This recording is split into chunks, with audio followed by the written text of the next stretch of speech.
A very special guest to the course, Professor Marion Nessel. Okay, so today we're here with David Levitsky. So here we are on location at the Piggery, which is a local Ithaca butcher's shop. Today we're here with Anu Rangarajan. Via Skype, this is Professor Jeff McMahon, who is the White's Professor of Moral Philosophy at Oxford. So we're here at the Ithaca Holiday Farmers Market. Our guest for this segment is the feminist cultural critic and animal activist Carol J. Adams. And so in the way that, like this morning when I put on this blue tie, I could have put on a green tie or a blue tie. That's an amoral act. It's just a personal choice. It doesn't matter for the world what color tie I put on. But the same is not the case for what type of food I decided to eat for breakfast or for lunch today.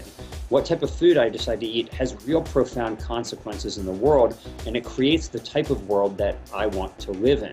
The First Amendment was designed for free speech. I think of the First Amendment, what I learned in junior high and high school, was that the First Amendment was designed to protect freedom of religious and political speech. The founding fathers certainly had no idea that it would be used to defend marketing junk foods to kids. But that's how the courts have been interpreting it. Why is it that a centralized, industrialized, animal abusive, soil erosive supermarket system is the tribe of fit where you want to get your food? I'm not saying factory farming is perfect. It's the best system we have generally on a scientific basis, because the farmers who are good farmers who care about their animals figured out how to make life better for their animals. And on top of that, we're in an environmental crisis too, and there is no sustainable animal agricultural model that can be used. You love bacon because you want to persist in an ignorance that allows for suffering. So where I think we need to look is to more principles such as permaculture and agroforestry to acquire our protein sources in a sustainable way.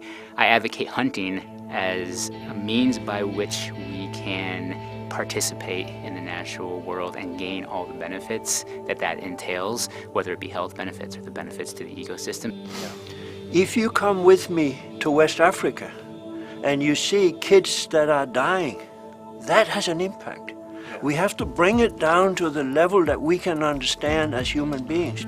And these big statistics, whether it's 10,000 kids that die from hunger, or it's 800 million people that don't get enough to eat, or it's 1.5 billion people who are overweight and obese, we can't get a handle on these numbers.